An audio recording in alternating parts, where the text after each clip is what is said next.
नमस्कार। कहानी संसार में लीजिए सुनिए कथा सम्राट मुंशी प्रेमचंद की लिखी कहानी जिसका शीर्षक है आगा पीछा। वाचन स्वर मेरा यानी अनुराग चौधरी का है। रूप और यौवन के चंचल विलास के बाद कोकिला अब उस कलुषित जीवन के चिन्ह को आंसुओं से धो रही थी। विगत जीवन की याद आते ही उसका दिल बेचैन हो जाता और वह विषाद और निराशा से विकल होकर पुकार उठती, हाय, मैंने संसार में जन्म ही क्यों लिया। उसने दान और व्रत से उन कालिमाओं को धोने का प्रयत्न किया और जीवन के वसंत की सारी विभूति इस निष्फल प्रयास में लुटा दी। पर यह जागृति क्या किसी महात्मा का वरदान या किसी अनुष्ठान का फल था? नहीं, यह उस नवजात शिशु के प्रथम दर्शन का प्रसाद था जिसके जन्म ने आज 15 साल से उसकी सूनी गोद को प्रदीप्त कर दिया था। शिशु का मुख देखते ही उसके नीले होठों पर एक क्षीण करुण उदास मुस्कुराहट झलक गई, पर केवल एक क्षण के लिए। एक क्षण के बाद वह मुस्कुराहट एक लंबी सांस में विलीन हो गई। उस अशक्त क्षीण कोमल रुदन ने कोकिला के जीवन का रुख फेर दिया। वात्सल्य की वह ज्योति उसके लिए जीवन संदेश और मूक उपदेश थी। कोकिला ने उस नवजात बालिका का नाम रखा श्रद्धा। उसी के जन्म ने तो उसमें श्रद्धा उत्पन्न की थी। वह श्रद्धा को अपनी लड़की नहीं, किसी देवी का अवतार समझती थी। उसकी सहेलियां उसे बधाई देने आती, पर कोकिला बालिका को उनकी नज़रों से छिपाती। उसे यह भी मंजूर न था कि उनकी पापमयी दृष्टि भी उस पर पड़े। श्रद्धा ही अब उसकी विभूति, उसकी आत्मा, उसका जीवन दीपक थी। वह कभी कभी उसे गोद में लेकर साथ में छलकती हुई आंखों से देखती और सोचती, क्या यह पावन ज्योति भी वासना के प्रचंड आघातों का शिकार होगी? मेरे प्रयत्न निष्फल हो जाएंगे। आह, क्या कोई ऐसी औषधि नहीं है जो जन्म के संस्कारों को मिटा दे? भगवान से वह सदैव प्रार्थना करती कि मेरी श्रद्धा किन्हीं कांटों में न उलझे। वह वचन और कर्म से, विचार और व्यवहार से उसके सम्मुख नारी जीवन का ऊंचा आदर्श रखेगी। श्रद्धा इतनी सरल, इतनी प्रगल्भ, इतनी चतुर थी कि कभी कभी कोकिला वात्सल्य से गदगद होकर उसके तलवों को अपने मस्तक से रगड़ती और पश्चाताप और हर्ष के आंसू बहाती। 16 वर्ष बीत गए। पहले की भोली भाली श्रद्धा अब एक सगर्व, शांत, लज्जाशील नवयौवना थी जिसे देखकर आंखें तृप्त हो जाती थीं। विद्या की उपासिका थी, पर सारे संसार से विमुख। जिनके साथ वह पढ़ती थी वे उससे बात भी न करना चाहती थीं।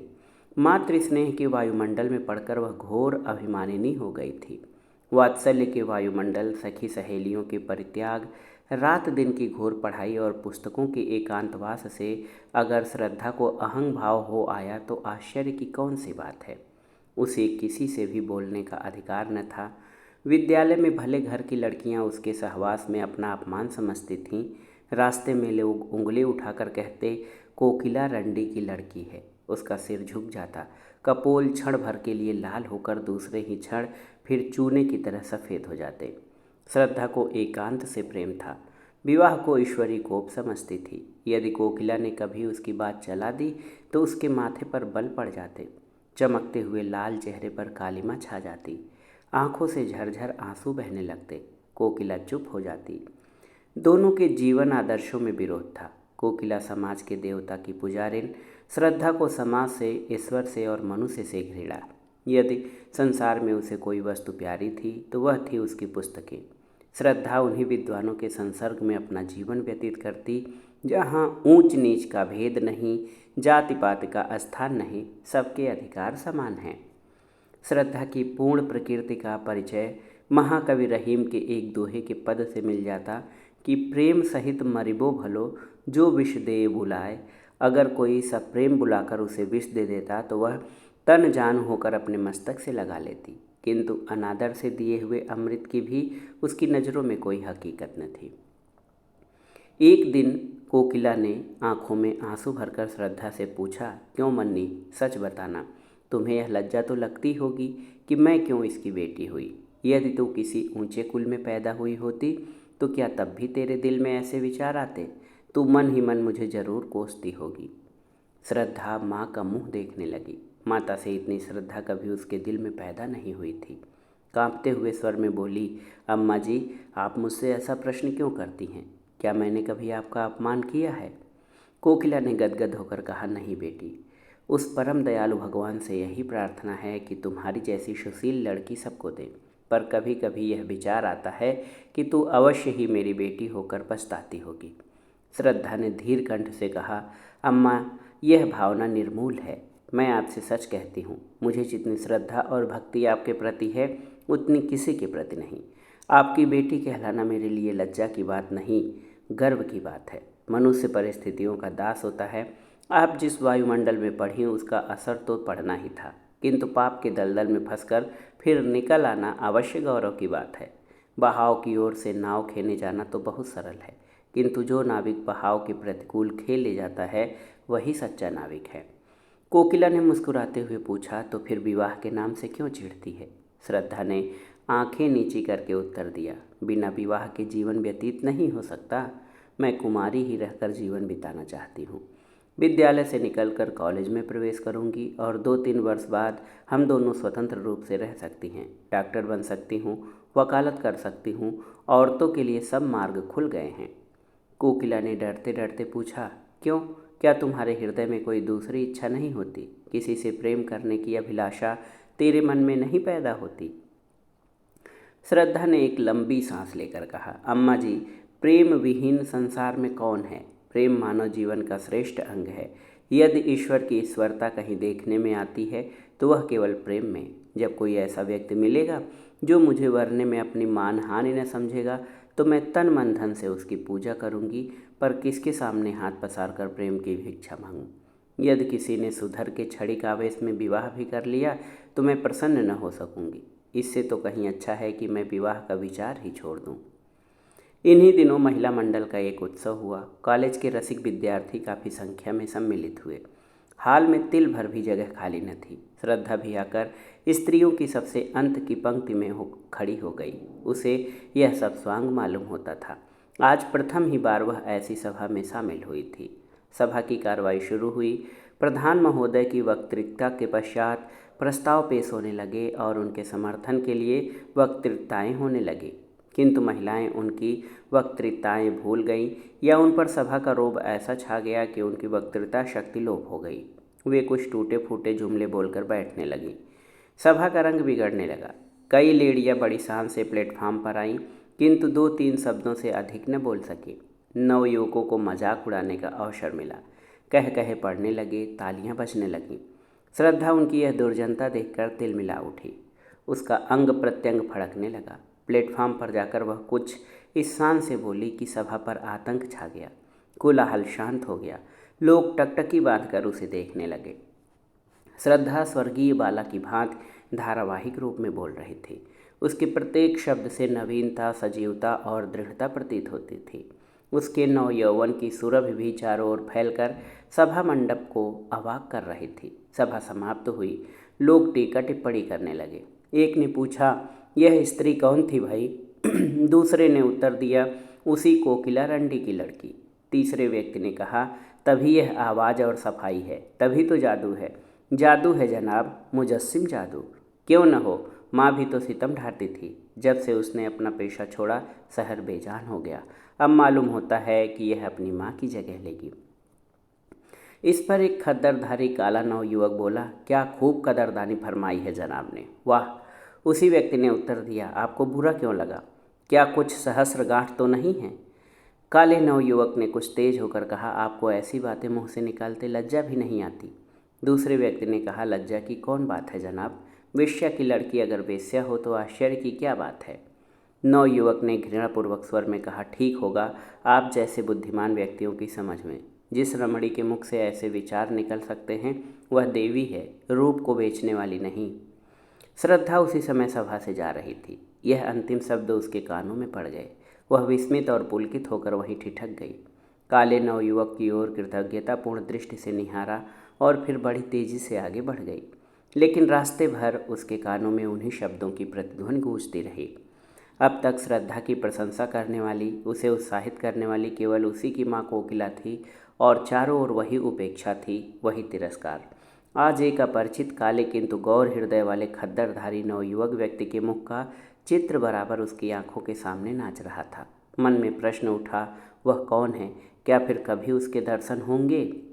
कॉलेज जाते समय श्रद्धा उस नवयुवक को खोई हुई आंखों से खोजती। घर पर रोज चिक की आड़ से रास्ते के आते जाते लोगों को देखती, लेकिन वह नवयुवक नजर न आता। कुछ दिनों बाद महिला मंडल की दूसरी सभा का विज्ञापन निकला। अभी सभा होने को 4 दिन बाकी थे। वह चारों दिन श्रद्धा ने अपना भाषण तैयार करने में बिताए। एक एक शब्द की खोज में घंटों सिर मारती, एक एक वाक्य को बार बार पढ़ती, बड़े बड़े नेताओं की स्पीचें पढ़ती और उसी तरह लिखने की कोशिश करती। जब सारी स्पीच पूरी हो गई तो श्रद्धा अपने कमरे में जाकर कुर्सियों और मेज़ों को संबोधित करके जोर जोर से पढ़ने लगी। भाषण कला के सभी लक्षण जमा हो गए थे। उपसंहार तो इतना सुंदर था कि उसे अपने ही मुख से सुनकर वह मुग्ध हो गई। इसमें कितना संगीत था, कितना आकर्षण, कितनी क्रांति। सभा का दिन आ पहुंचा। श्रद्धा मन ही मन भयभीत होती हुई सभा मंडप में घुसी। हाल भरा हुआ था और पहले दिन से भी अधिक भीड़ थी। श्रद्धा को देखते ही जनता ने तालियां पीटकर उसका स्वागत किया। कोलाहल होने लगा और सभी एक स्वर से चिल्ला उठे, आप अपनी वक्तृता शुरू करें। श्रद्धा ने मंच पर आकर एक उड़ती हुई निगाह से जनता की ओर देखा। वह काला नवयुवक जगह न मिलने के कारण अंतिम पंक्ति में खड़ा हुआ था। श्रद्धा के दिल में गुदगुदी सी होने लगी। उसने कांपते स्वर में अपनी वक्तृता शुरू की। उसकी नज़रों में सारा हाल पुतलियों से भरा हुआ था। अगर कोई जीवित मनुष्य था तो वही सबसे पीछे खड़ा हुआ काला नवयुवक। उसका मुख उसी की ओर था। वह उसी से अपने भाषण की दाद मांग रही थी। हीरा परखने की आशा जौहरी से ही की जाती है। आधे घंटे तक श्रद्धा के मुख से फूलों की वर्षा होती रही। लोगों को बहुत कम ऐसी वक्तृता सुनने को मिली थी। श्रद्धा जब सभा समाप्त होने पर घर चली तो देखा वही काला नवयुवक उसके पीछे तेजी से चला आ रहा है। श्रद्धा को ये मालूम था कि लोगों ने उसका भाषण बहुत पसंद किया है, लेकिन इस नवयुवक की राय सुनने का अवसर उसे नहीं मिला था। उसने अपनी चाल धीमी कर दी। दूसरे ही क्षण वह नवयुवक उसके पास पहुंच गया। दोनों कई कदम चुपचाप चलते रहे। अंत में नवयुवक झिझकते हुए कहा, आज तो आपने कमाल कर दिया। श्रद्धा ने प्रफुल्लता के रेत को दबाते हुए कहा, धन्यवाद, यह आपकी कृपा है। नवयुवक ने कहा, मैं किस लायक हूँ? मैं ही नहीं, सारी सभा सिर धुन रही थी। श्रद्धा बोली, क्या आपका शुभ स्थान यही है? नवयुवक बोला, जी हाँ, यहाँ मैं एमए में पढ़ रहा हूँ। यह ऊंच नीच का भूत न जाने कब तक हमारे सिर पर सवार रहेगा। अभाग्य से मैं भी उन लोगों में हूँ जिन्हें संसार नीच समझता है। मैं जाति का चमार हूँ। मेरे पिता स्कूल के इंस्पेक्टर के यहाँ अर्दली थे। उनकी सिफारिश से स्कूल में भर्ती हो गया। तब से भाग्य से लड़ता भिड़ता चला आ रहा हूँ। पहले तो स्कूल के मास्टर मुझे छूते ही न थे। वह हालत तो अब नहीं रही, किंतु लड़के अब भी मुझसे खिंचे रहते हैं। श्रद्धा बोली, मैं तो कुलीनता को जन्म से नहीं धर्म से मानती हूँ। नवयुवक बोला, यह तो आपकी वक्तृता से ही सिद्ध हो गया है और इसी से आपसे बातें करने का साहस भी हुआ, नहीं तो कहाँ आप और कहाँ मैं। श्रद्धा ने अपनी आंखें नीची करके कहा, शायद आपको मेरा हाल मालूम नहीं। नवयुवक बोला, बहुत अच्छी तरह से मालूम है। यदि आप अपनी माता जी के दर्शन करवा सकें तो आपका बड़ा आभारी होऊंगा। वह आपसे मिलकर बड़ी प्रसन्न होंगी। शुभ नाम, मुझे भगत राम कहते हैं। यह परिचय धीरे धीरे स्थिर और दृढ़ होता गया। मैत्री प्रगाढ़ होती गई। श्रद्धा की नज़रों में भगत राम एक देवता थे और भगत राम के समक्ष श्रद्धा मानवीय रूप में देवी थी। 1 साल बीत गया। भगत राम रोज़ देवी के दर्शन को जाता। दोनों घंटे बैठे बातें किया करते। श्रद्धा कुछ भाषण करती तो भगत राम सब काम छोड़कर सुनने जाता। उनके मंसूबे एक थे, जीवन के आदर्श एक, रुचि एक, विचार एक। भगत राम अब प्रेम और उसके रहस्यों की मार्मिक विवेचना करता। उसकी बातों में रस और अलंकार का कभी इतना संयोग न हुआ था। भावों को इंगित करने में उसे कमाल हो गया। लेकिन ठीक उन अवसरों पर जब श्रद्धा के हृदय में गुदगुदी होने लगती, उसके कपोल उल्लास से रंजित हो जाते। भगत राम विषय पलट देता और जल्दी ही कोई बहाना बनाकर वहाँ से खिसक जाता। उसके चले जाने पर श्रद्धा हसरत के आंसू बहाती और सोचती, क्या इन्हें दिल से मेरा प्रेम नहीं? एक दिन कोकिला ने भगत राम को एकांत में बुलाकर कहा, बेटा, अब तो मुन्नी से तुम्हारा विवाह हो जाए तो अच्छा। जीवन का क्या भरोसा, कहीं मर जाऊं तो यह साध मन में ही रह जाए। भगत राम ने सिर हिलाकर कहा, अम्मा, जरा इस परीक्षा में पास हो जाने दो। जीविका का प्रश्न हल हो जाने के बाद ही विवाह शोभा देता है। यह सब तुम्हारा ही है, क्या मैं साथ बांध ले जाऊंगी? यह आपकी कृपा है अम्मा जी, पर इतना निर्लज्ज न बनाइए। मैं तो आपका हो चुका, अब तो आप दुत्कारे भी तो इस द्वार से नहीं टल सकता। मुझ जैसा भाग्यवान संसार में और कौन है, लेकिन देवी के मंदिर में जाने से पहले कुछ पान फूल तो होना ही चाहिए। साल भर और गुजर गया। भगत राम ने एमए की उपाधि ली और अपने ही विद्यालय में अर्थशास्त्र का अध्यापक हो गया। उस दिन कोकिला ने खूब दान पुण्य किया। जब भगत राम ने आकर उसके पैरों पर सिर झुकाया तो उसने उसे छाती से लगा लिया। उसे विश्वास था कि आज भगत राम विवाह के प्रश्न को जरूर छेड़ेगा। श्रद्धा प्रतीक्षा की मूर्ति बनी हुई थी। उसका एक एक अंग मानो सौ सौ तार होकर प्रतिध्वनित हो रहा था। दिल पर एक नशा छाया हुआ था, पांव जमीन पर न पड़ते थे। भगत राम को देखते ही माँ से बोली, अम्मा अब हमको एक हल्की सी मोटर ले दीजिएगा। कोकिला ने मुस्कुराकर कहा, हल्की सी क्यों, भारी सी ले लेना, पहले कोई अच्छा सा मकान तो ठीक कर लो। श्रद्धा भगत राम को अपने कमरे में बुला ले गई। दोनों बैठकर नए मकान की सजावट के मंसूबे बांधने लगे। पर्दे, फर्श, तस्वीरें, सबकी व्यवस्था की गई। श्रद्धा ने कहा, रुपए भी अम्मा जी से ले लेंगे। भगत राम बोला, उनसे रुपए लेते मुझे शर्म आएगी। श्रद्धा ने मुस्कुराकर कहा, आखिर मेरे दहेज के रुपए तो देंगी। दोनों घंटे भर बातें करते रहे, मगर वह मार्मिक शब्द जिसे सुनने के लिए श्रद्धा का मन आतुर हो रहा था, आज भी भगत राम के मुंह से न निकला और वह विदा हो गया। उसके जाने पर कोकिला ने डरते डरते पूछा, आज क्या बातें हुई? श्रद्धा ने उसका आशय समझकर कहा, अगर मैं ऐसी भारी हो रही हूँ तो कुएं में क्यों नहीं डाल देती। यह कहते कहते उसके धैर्य की दीवार टूट गई। वह आवेश और वह वेदना जो भीतर ही भीतर अब तक टीस रही थी निकल पड़ी। वह फूट फूट कर रोने लगी। कोकिला ने झुझलाकर कहा, जब कुछ बातचीत ही नहीं करना है तो रोज आते ही क्यों हैं? कोई ऐसा घराना भी तो नहीं है और न ऐसे धन्ना सेठ ही हैं। श्रद्धा ने आंखें पोंछकर कहा, अम्मा जी मेरे सामने उन्हें कुछ न कहिए। उनके दिल में जो कुछ है वह मैं जानती हूँ।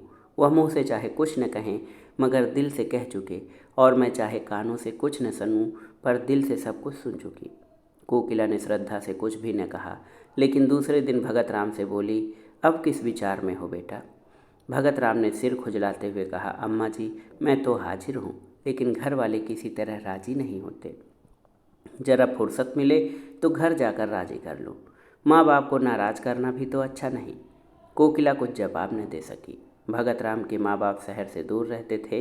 यहीं एक उनका लड़का था। उनकी सारी उमंगें उसी के विवाह पर अवलंबित थी। उन्होंने कई बार उसकी शादी तय की, पर भगत राम बार बार यही कहकर निकल जाता कि जब तक नौकर न हो जाऊंगा विवाह न करूंगा। अब वह नौकर हो गया था, इसलिए दोनों माघ के एक ठंडे प्रातःकाल में लदे फदे भगत राम के मकान पर आ पहुँचे। भगत राम ने दौड़कर उनकी पद धुल ली और कुशल आदि पूछने के बाद कहा, आप लोगों ने इस जाड़े पाले में क्यों तकलीफ़ की? मुझे बुला लिया होता। चौधरी ने अपनी पत्नी की ओर देखकर कहा, सुनती हो बच्चा की अम्मा, जब बुलाते हैं तो कहते हैं इम्तिहान है, यह है वह है, जब आ गए तो कहता है बुलाया क्यों नहीं।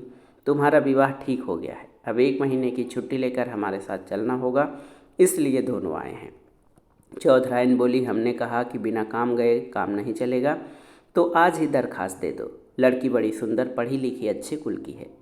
भगत राम ने लजाते हुए कहा, मेरा विवाह तो यहीं एक जगह लगा हुआ है, अगर आप राजी हों तो कर लूँ। चौधरी बोला, इस शहर में हमारी बिरादरी का कौन है? क्यों बच्चा की अम्मा? चौधराइन ने कहा, यहाँ हमारी बिरादरी का तो कोई नहीं है। भगत राम ने कहा, माँ बेटी हैं, घर में रुपया भी है, लड़की ऐसी है कि तुम लोग देखकर खुश हो जाओगे, मुफ्त में शादी हो जाएगी। चौधरी ने कहा, क्या लड़की का बाप मर गया है? उसका क्या नाम था? कहाँ का रहने वाला है? कुल मर्जात कैसा है? जब तक यह सारी बातें मालूम न हो जाए तब तक ब्याह कैसे हो सकता है? क्यों बच्चा की अम्मा? चौधराइन ने कहा, हाँ, बिना इन बातों का पता लगाए कैसे हो सकता है? भगत राम ने कोई जवाब नहीं दिया। चौधरी ने पूछा, यहाँ किस मोहल्ले में रहती हैं माँ बेटी? सारा शहर हमारा छाना पड़ा है, हम यहाँ कोई 20 साल रहे होंगे। क्यों बच्चा की अम्मा? चौधराइन ने कहा, 20 साल से ज़्यादा रहे हैं। भगत राम ने कहा, उनका घर नखास पर है। चौधरी ने कहा, नखास से किस तरफ? भगत राम बोला कि नखास की सामने वाली गली में पहला मकान उन्हीं का है, सड़क से दिखाई देता है। चौधरी बोला, पहला मकान तो कोकिला रंडी का है, गुलाबी रंग से पुता हुआ है ना? भगत राम ने झेंपते हुए कहा, जी हाँ, वही मकान है। चौधरी ने कहा, तो उसमें कोकिला रंडी नहीं रहती क्या? भगत राम ने कहा, रहती क्यों नहीं, माँ बेटी दोनों ही तो रहती हैं। चौधरी ने पूछा, तो क्या कोकिला रंडी की लड़की से विवाह करना चाहते हो? नाक कटवाने पर लगे हो क्या? बिरादरी में तो कोई पानी पिएगा नहीं। चौधराइन ने कहा, लूका लगा दूंगी मुंह में राड़ के। रूप रंग देख करके लुभा गए क्या? भगत राम ने कहा कि मैं तो इसे अपना भाग्य समझता हूँ कि वह अपनी लड़की की शादी मेरे साथ करने को राजी है। अगर वह आज चाहे तो किसी बड़े से बड़े रईस के घर में शादी कर सकती है। चौधरी ने कहा, रईस उससे ब्याह न करेगा, रख लेगा। तुम्हें भगवान समाई दे तो एक नहीं चार रखो, मर्दों के लिए कौन रोक है। लेकिन जो ब्याह के लिए कहो तो ब्याह वही है जो बिरादरी में हो। चौधराइन ने कहा, बहुत पढ़ने से आदमी बौरा जाता है। चौधरी ने कहा, हम तो गंवार आदमी हैं, पर समझ में नहीं आता कि तुम्हारी यह नीयत कैसे हुई। रंडी की बेटी चाहे इन्नर की परी हो तो भी रंडी की बेटी है। हम तुम्हारा विवाह वहाँ न होने देंगे। अगर तुमने विवाह किया तो हम दोनों तुम्हारे ऊपर जान दे देंगे। इतना अच्छी तरह समझ लेना। क्यों बच्चा की अम्मा? चौधराइन ने कहा, ब्याह कर लेंगे जैसे हंसी ठट्ठा है। झाड़ू मार के भगा दूंगी राण को। अपनी बेटी अपने घर में रखे। भगत राम ने कहा कि अगर आप लोगों की आज्ञा नहीं है तो मैं विवाह नहीं करूंगा, मगर मैं किसी दूसरी औरत से भी विवाह न करूंगा। चौधराइन ने कहा, हाँ तुम कुंवारे रहो, यह हमें मंजूर है, पतुरिया के घर में ब्याह न करेंगे। भगत राम ने अब की झुझला कर कहा, आप उसे बार बार पतुरिया क्यों कहती हैं? किसी जमाने में यह उसका पेशा रहा होगा। आज दिन वह जितने आचार विचार से रहती है शायद ही कोई और रहती हो। ऐसा पवित्र आचरण तो मैंने आज तक देखा ही नहीं। भगत राम का सारा यत्न विफल हो गया। चौधराइन ने ऐसी जिद पकड़ी कि जौ भर अपनी जगह से न टली। रात को जब भगत राम अपने प्रेम मंदिर में पहुंचा तो उसका चेहरा उतरा हुआ था। एक एक अंग से निराशा टपक रही थी। श्रद्धा रास्ता देखती हुई घबरा रही थी कि आज इतनी रात तक आए क्यों नहीं। उन्हें क्या मालूम कि मेरे दिल की क्या हालत हो रही है। यार दोस्तों से छुट्टी मिलेगी तो भूलकर इधर भी आ जाएंगे। कोकिला ने कहा, मैं तो तुझसे कह चुकी कि उनका वह मिजाज नहीं रहा, फिर भी तू नहीं मानती। आखिर स्टाल मटोल की कोई हद भी है। श्रद्धा ने दुखित होकर कहा, अम्मा जी, मैं आपसे 1000 बार विनय कर चुकी हूँ, चाहे लौकिक रूप में कुमारी ही क्यों न रहूँ, लेकिन हृदय से उनकी ब्याहता हो चुकी। अगर ऐसा आदमी विश्वास करने के काबिल नहीं तो फिर नहीं जानती कि किस पर विश्वास किया जा सकता है। इसी समय भगत राम निराशा की मूर्ति बने हुए कमरे के भीतर आए। दोनों स्त्रियों ने उनकी ओर देखा। कोकिला की आंखों में शिकायत थी और श्रद्धा की आंखों में वेदना। कोकिला की आंखें कह रही थी, यह क्या तुम्हारे रंग ढंग हैं? श्रद्धा की आंखें कह रही थी, इतनी निर्दयता क्यों? भगत राम ने धीमे वेदनापूर्ण स्वर में कहा, आप लोगों को आज बहुत देर तक मेरी राह देखनी पड़ी, मगर मैं मजबूर था। घर से अम्मा और दादा आए हुए हैं, उन्हीं से बातें कर रहा था। कोकिला बोली, घर पर सब तो कुशल है ना? भगत राम ने सिर झुकाए हुए कहा, जी हाँ, सब कुशल है। मेरे विवाह का मसला पेश था। पुराने ख्याल के आदमी हैं, किसी तरह राजी नहीं होते। कोकिला का मुख तमतमा उठा। बोली, हाँ क्यों राजी होंगे, हम लोग उनसे भी नीच हैं ना। लेकिन जब तुम उनकी इच्छा के दास थे तो तुम्हें उनसे पूछकर यहाँ आना जाना चाहिए था। इस तरह हमारा अपमान करके तुम्हें क्या मिला? यदि मुझे मालूम होता कि तुम अपने माँ बाप के इतने गुलाम हो तो यह नौबत ही काहे को आती। श्रद्धा ने देखा कि भगत राम की आंखों से आंसू गिर रहे थे। विनीत भाव से बोली, अम्मा जी, माँ बाप की मर्जी का गुलाम होना कोई पाप नहीं। अगर मैं आपकी उपेक्षा करूं तो क्या आपको दुख न होगा? यही हाल उन लोगों का भी तो होगा। श्रद्धा यह कहती हुई अपने कमरे की ओर चली और इशारे से भगत राम को भी बुलाया। कमरे में बैठकर दोनों कई मिनट तक पृथ्वी की ओर ताकते रहे। किसी में भी साहस न था कि उस सन्नाटे को तोड़े। अंत में भगत राम ने पुरुषोचित वीरता से काम लिया और कहा, श्रद्धा, इस समय मेरे हृदय के भीतर तुमुल युद्ध हो रहा है। मैं शब्दों में अपनी दशा बयान नहीं कर सकता। जी चाहता है कि विष खाकर जान दे दूँ। तुमसे अलग रहकर जीवित नहीं रह सकता, केवल तड़प सकता हूँ। मैंने न जाने उनकी कितनी खुशामद की, कितना रोया, कितना गिड़गिड़ाया, लेकिन दोनों अपनी बात पर अड़े रहे। बार बार यही कहते रहे कि अगर यह ब्याह होगा तो हम दोनों तुम पर अपनी जान दे देंगे। उन्हें मेरी मौत मंजूर है, लेकिन तुम मेरे हृदय की रानी बनो, ये मंजूर नहीं। श्रद्धा ने सांत्वना देते हुए कहा, प्यारे, मुझसे उनका घृणा करना उचित है। पढ़े लिखे आदमियों में ही ऐसे कितने निकलेंगे, इसमें उनका कोई दोष नहीं। मैं सवेरे उनके दर्शन करने जाऊंगी। शायद मुझे देखकर उनका दिल पिघल जाए। मैं हर तरह से उनकी सेवा करूंगी, उनकी धोतियाँ धोऊंगी, उनके पैर दाबा करूंगी। मैं वह सब करूँगी जो उनकी मनचाही बहू करती। इसमें लज्जा की कौन सी बात। उनके तलवे सहलाऊँगी, भजन गाकर सुनाऊँगी। मुझे बहुत से देहाती गीत आते हैं। अम्मा जी के सिर के सफ़ेद बाल चुनूँगी। मैं दया नहीं चाहती, मैं तो प्रेम की चेरी हूँ। तुम्हारे लिए मैं सब कुछ करूँगी, सब कुछ। भगत राम को ऐसा मालूम हुआ मानो उसकी आंखों की ज्योति बढ़ गई अथवा शरीर में कोई दूसरी ज्योतिर्मय आत्मा आ गई है। उसके हृदय का सारा अनुराग, सारा विश्वास, सारी भक्ति आंखों से उमड़कर श्रद्धा के पैरों की ओर जाती हुई मालूम हुई। मानो किसी घर में नन्हे नन्हे लाल कपोल वाले, रेशमी कपड़ों वाले, घुंघराले बालों वाले बच्चे हंसते हुए निकल कर खेलने जा रहे हों। चौधरी और चौधराइन को शहर आए हुए 2 सप्ताह बीत गए। वो रोज जाने के लिए कमर कसते, लेकिन फिर रह जाते। श्रद्धा उन्हें जाने न देती। सवेरे जब उनकी आंखें खुलती तो श्रद्धा उनके स्नान के लिए पानी तपाती हुई होती। चौधरी को अपना हुक्का भरा हुआ मिलता। वे लोग ज्यों ही नहाकर उठते, श्रद्धा उनकी धोती छांटने लगती। दोनों उसकी सेवा और अविरत परिश्रम देखकर दंग रह जाते।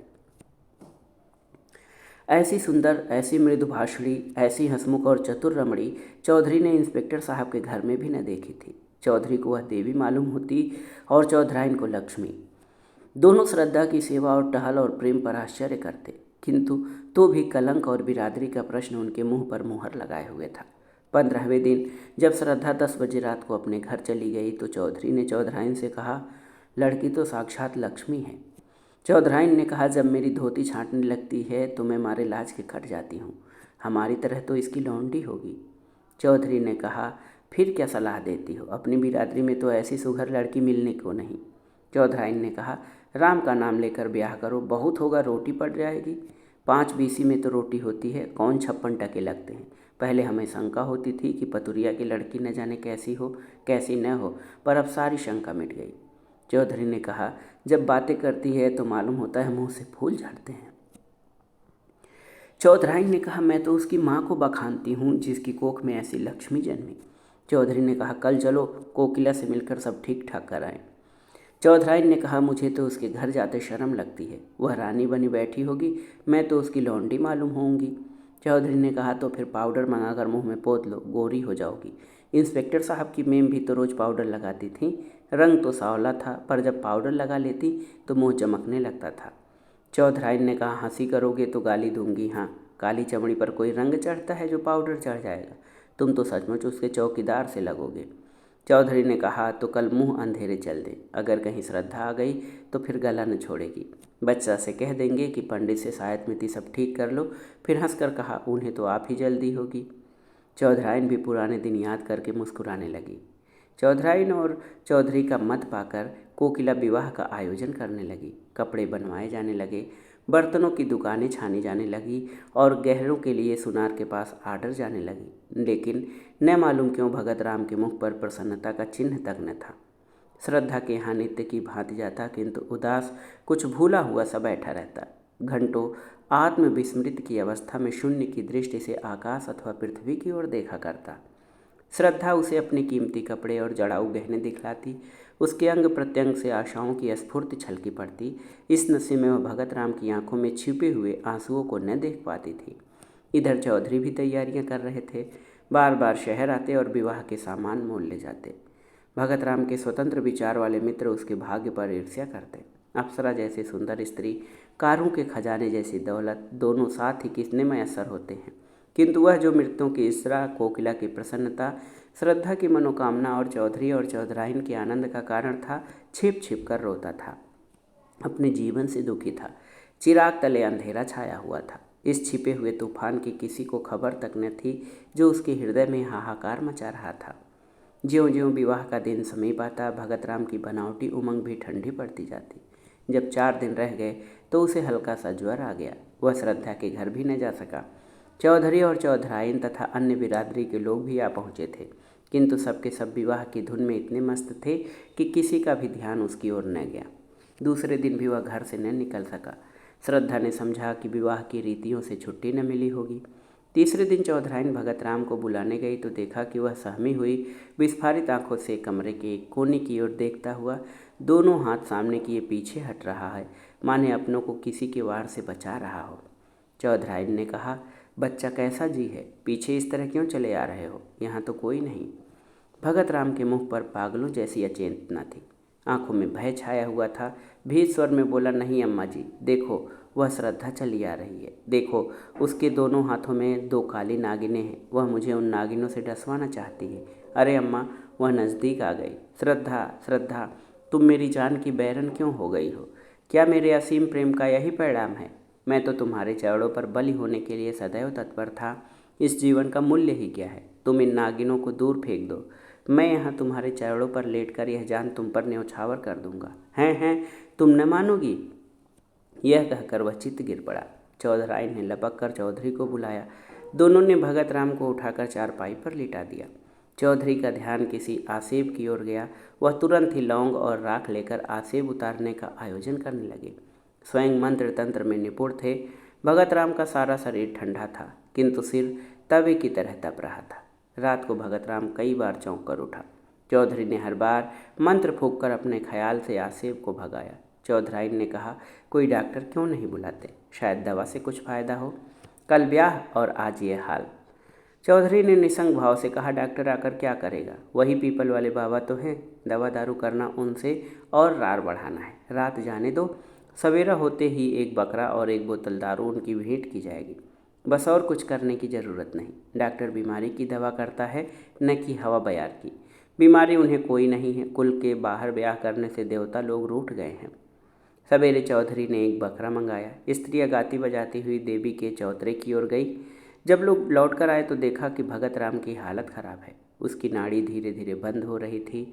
मुख पर मृत्यु विभीषिका की छाप थी। उसके दोनों नेत्रों से आंसू बहकर गालों पर लुढ़क रहे थे, मानो अपूर्ण इच्छा का अंतिम संदेश निर्दय संसार को सुना रहे हों।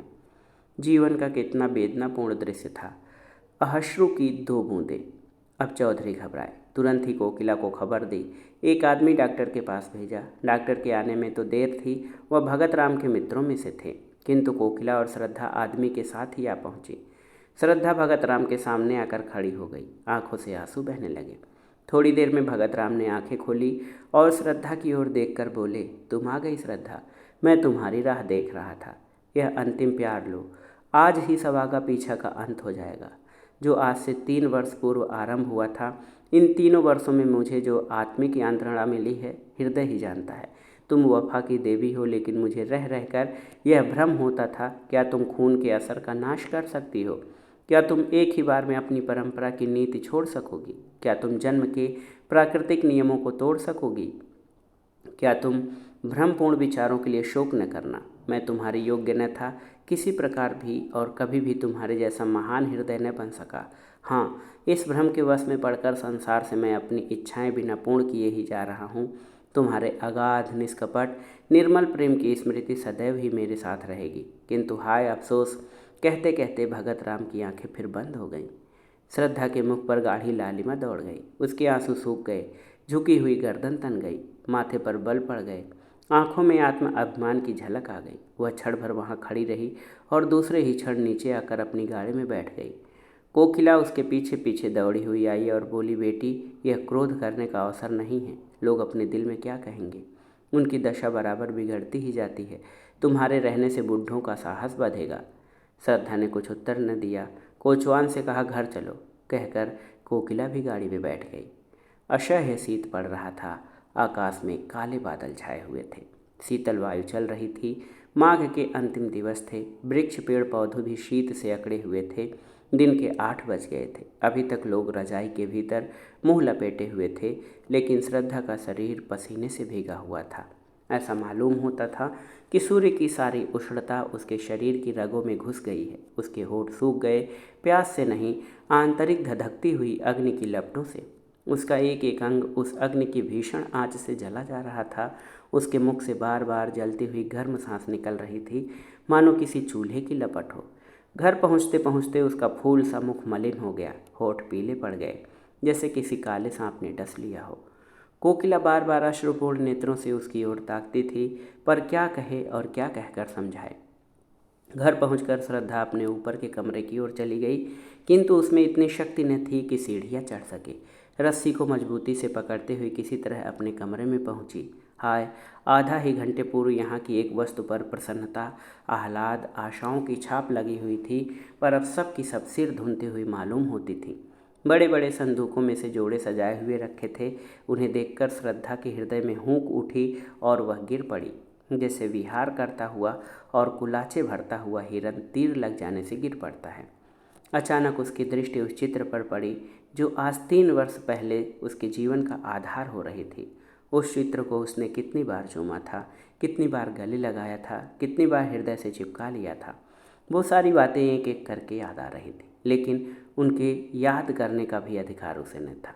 हृदय के भीतर एक दर्द उठा जो पहले से कहीं अधिक प्राणांतकारी था, जो पहले से अधिक तूफान के समान भयंकर था। हाय, उसे मरने वाले के दिल को उसने कितनी यंत्रणा पहुंचाई। भगत राम के अविश्वास का यह जवाब, यह प्रत्युत्तर कितना रोमांचकारी और हृदय विदारक था। हाय, वह कैसे निष्ठुर हो गई। उसका प्यारा उसकी नज़रों के सामने दम तोड़ रहा था। उसके लिए, उसकी सांत्वना के लिए एक शब्द भी मुँह से न निकला।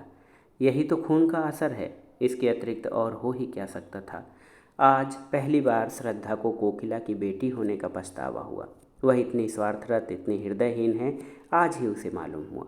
वह त्याग, वह सेवा, वह उच्च आदर्श जिस पर उसे घमंड था, ढहकर श्रद्धा के सामने गिर पड़ा। वह अपनी ही दृष्टि में अपने को हेय समझने लगी। उस स्वर्गीय प्रेम का ऐसा नैराश्यपूर्ण उत्तर वेश्या की पुत्री के अतिरिक्त और कौन दे सकता है। श्रद्धा उसी समय कमरे से बाहर निकलकर वायु वेग से सीढ़ियाँ उतरते हुए नीचे पहुंची और भगत राम के मकान की ओर दौड़ी। वह आखिरी बार उसे गले मिलना चाहती थी, अंतिम बार उसके दर्शन करना चाहती थी। वह अनंत प्रेम के कठिन बंधनों को निभाएगी और अंतिम श्वास तक उसी की ही बनकर रहेगी। रास्ते में कोई सवारी न मिली। श्रद्धा थकी जा रही थी, सिर से पांव तक पसीने से नहाई हुई थी। न मालूम कितनी बार वह ठोकर खाकर गिरी और फिर उठकर दौड़ने लगी। उसके घुटनों से रक्त निकल रहा था, साड़ी कई जगह से फट गई थी, मगर उस वक्त अपने तन बदन की सुध तक न थी। उसका एक एक रोंवा सहरकंठ होकर ईश्वर से प्रार्थना कर रहा था कि उस प्रातःकाल के दीपक की लौ थोड़ी देर और बची रहे। उनके मुंह से एक बार श्रद्धा का शब्द सुनने के लिए उसकी अंतरात्मा कितनी व्याकुल हो रही थी। केवल यही एक शब्द सुनकर फिर कोई इच्छा अपूर्ण न रह जाएगी। उसकी सारी आशाएं सफल हो जाएंगी, सारी साध पूरी हो जाएगी। श्रद्धा को देखते ही चौधराइन ने उसका हाथ पकड़ लिया और रोती हुई बोली, बेटी तुम कहाँ चली गई थी? 2 बार तुम्हारा नाम लेकर पुकार चुके हैं। श्रद्धा को ऐसा मालूम हुआ मानो उसका कलेजा फटा जा रहा है। उसकी आंखें पथरा गईं। उसे ऐसा मालूम होने लगा कि वह अगाध अथाह समुद्र की भंवर में पड़ गई है। उसने कमरे में जाते ही भगत राम के ठंडे पैरों पर सिर रख दिया और उसे आंखों के गर्म पानी से धोकर गर्म करने का उपाय करने लगी। यही उसकी सारी आशाओं और कुछ अरमानों की समाधि थी। भगत राम ने आंखें खोलकर कहा, क्या तुम हो श्रद्धा? मैं जानता था कि तुम आओगी, इसलिए अभी तक प्राण अवशेष थे। जरा मेरे हृदय पे अपना सिर रख दो। हाँ, मुझे अब विश्वास हो गया कि तुमने मुझे क्षमा कर दिया। जी डूब रहा है। तुमसे कुछ मांगना चाहता हूँ, पर किस मुँह से मांगूँ? जब जीते जी न मांग सका तो अब क्या है। हमारी अंतिम घड़ियाँ किसी अपूर्ण साध को अपने ही के भीतर छिपाए हुए होती हैं। मृत्यु पहले हमारी सारी ईर्ष्या, सारा भेदभाव, सारा द्वेष नष्ट करती हैं। जिनकी सूरत से हमें घृणा होती है, उनसे फिर वही पुराना सौहार्द, पुरानी मैत्री करने के लिए, उनको गले लगाने के लिए हम उत्सुक हो जाते हैं। जो कुछ कर सकते थे और न कर सके, उसी की एक साध रह जाती है। भगत राम ने उखड़े हुए विषादपूर्ण स्वर में अपने प्रेम की पुनरावृत्ति श्रद्धा के सामने की। उस स्वर्गीय निधि को पाकर वह प्रसन्न हो सकता था, उसका उपयोग कर सकता था, किंतु हाय, आज वह जा रहा है अपूर्ण साधों की स्मृति लिए हुए। हाय रे अभागिन साध। श्रद्धा भगत राम के वक्षस्थल पर झुकी हुई रो रही थी। भगत राम ने सिर उठाकर उसके मुरझाए हुए आंसुओं से धोए हुए स्वच्छ कपोलों को चूम लिया। मरती हुई साध की वह अंतिम हंसी थी। भगत राम ने अवरुद्ध कंठ से कहा, यह हमारा और तुम्हारा विवाह है श्रद्धा, यह मेरी अंतिम भेंट है। यह कहते हुए उसकी आंखें हमेशा के लिए बंद हो गई। साध भी मर कर गिर पड़ी। श्रद्धा की आंखें रोते रोते लाल हो रही थी। उसे ऐसा मालूम हुआ मानो भगत राम उसके सामने प्रेमालिंगन का संकेत करते हुए मुस्कुरा रहे हैं। वह अपनी दशा, काल, स्थान सब भूल गई। जख्मी सिपाही अपनी जीत का समाचार पाकर अपना दर्द, अपनी पीड़ा भूल जाता है। क्षण भर के लिए मौत भी हेय हो जाती है। श्रद्धा का भी यही हाल हुआ। वह भी अपना जीवन प्रेम की निठुर वेदी पर उत्सर्ग करने के लिए तैयार हो गई, जिस पर लैला और मजनू, शीरी और फरहात नहीं, हजारों ने अपनी बलि चढ़ा दी। उसने चुंबन का उत्तर देते हुए कहा, प्यारे, मैं तुम्हारी हूँ और सदा ही तुम्हारी ही रहूँगी। तो ये थी मुंशी प्रेमचंद की लिखी अत्यंत ही मार्मिक कहानी, जिसका शीर्षक था आगा पीछा। वाचन स्वर मेरा यानी अनुराग चौधरी का था। ये कहानी आपको कैसी लगी हमें कमेंट बॉक्स में ज़रूर बताइएगा। कहानी सुनने के लिए धन्यवाद। नमस्कार।